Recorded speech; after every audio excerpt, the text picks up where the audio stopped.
नमस्कार साथियों, शिक्षा सलाह में आपका स्वागत है। मैं पंकज कुमार आप सबों का स्वागत करता हूं। और आज हम लोग बात करने वाले हैं बिहार स्टाफ सिलेक्शन कमीशन यानी बीएसएससी CGL 3 के बारे में। CGL 3 मतलब कंबाइंड ग्रेजुएट लेवल की जो एग्ज़ामिनेशन अभी रिसेंटली हुई थी, जो कि 23 दिसंबर को 2 पाली में और 24 दिसंबर को 1 पाली में एग्ज़ामिनेशन आयोजित की गई थी।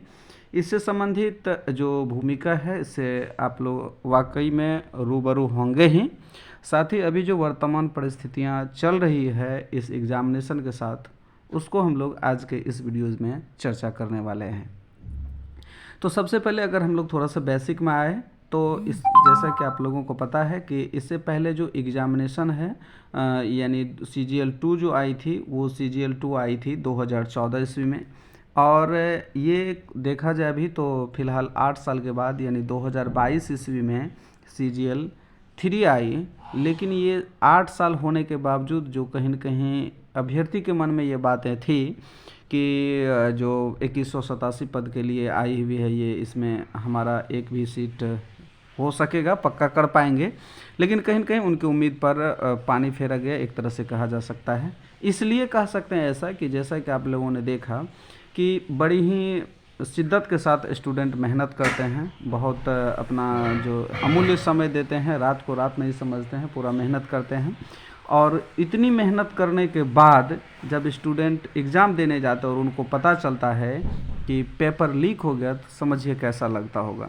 सच कहता हूँ, यकीन मानिए साथियों, अंदर से आत्मा रोने लगता है और मन यही करता है कि अगर कुछ इसके लिए ठोस कदम उठाना हो तो ज़रूर उठाएंगे। लेकिन फिर क्या करें, स्टूडेंट लाइफ जो होता है वो एक तरह से विवश होता है।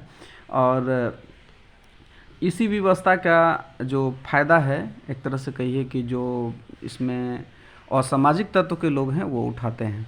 तो इसके लिए आयोग को भी थोड़ा सा अपना ध्यान रखना चाहिए कि इस तरह से ना हो। हालांकि बिहार की इससे पहले भी परीक्षा जो हुई है वो भी साक्षी है, यानी गवाह है कि बिहार में कोई भी परीक्षा पूरा पारदर्शिता के साथ नहीं हो सकती है। यहाँ तक कि जहाँ एक BPSC अपने आप में अखंड दिख रहा था, वहीं 67वीं BPSC का हाल भी इसी तरह से कुछ रहा है। इससे पहले का तो मुझे पता नहीं, लेकिन कुछ व्यक्ति बोलते भी हैं कि और भी कई एग्जामिनेशन में हुआ है। लेकिन 2014 का जो इंटर लेवल था उसमें भी ऐसा देखा गया था। और फ़िलहाल आज का जो ये खास करके हम लोग चर्चा कर रहे हैं कि CGL 3 के एग्ज़ामिनेशन के बारे में। तो CGL 3 के एग्ज़ामिनेशन के बारे में जैसा कि आप लोगों ने देखा कि 28/12 को एक नोटिस जारी किया था BSSC ने, और उसमें साफ तौर पर लिखा था कि 23/12/22 का जो फर्स्ट शिफ्ट का एग्ज़ामिनेशन है उसको तो कैंसिल कर देंगे क्योंकि उसके लिए एविडेंस है।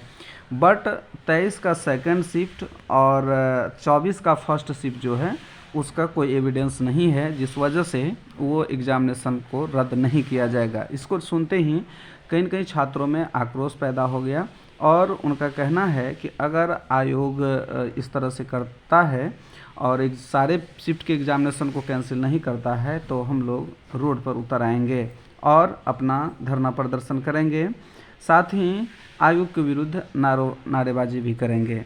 तो कहीं न कहीं स्टूडेंट का मांग जायज़ है कि जब एक शिफ्ट का एग्ज़ाम कैंसिल हो गया और आप कह रहे हैं कि नहीं 45 दिन में हम फिर से एग्ज़ाम कंडक्ट कराएंगे, तो एक सोच के देखिए कि 45 दिन का समय अगर किसी विद्यार्थी को, मान लीजिए 3 लाख स्टूडेंट ही इसमें जैसा कि कहा गया पार्टिसिपेट हुए थे फर्स्ट शिफ्ट में, और 3 लाख स्टूडेंट को अगर 45 दिन का एक्स्ट्रा समय मिलता है तो क्या लगता है कि बाकी जो 6 लाख स्टूडेंट एग्ज़ामिनेशन पहले दिए हैं उनके साथ नाइंसाफ़ी नहीं हो रही है? तो अगर हो रही है तो एग्ज़ाम निश्चित रूप से तीनों शिफ्ट का कैंसिल होना चाहिए, ठीक है। और इस तरह की मांग स्टूडेंट में चल रही है। फ़िलहाल तो खबर यही है कि पॉजिटिव रहिए कि एग्ज़ामिनेशन तीनों शिफ्ट की कैंसिल होने के लिए मतलब इस तरह से कही बातचीत चल रही है और उम्मीद भी रख सकते हैं, क्योंकि नाइंसाफ़ी हो जाएगी वरना, और फिर छात्र लोग एक बार उग्र हो जाएंगे और आंदोलन करेंगे।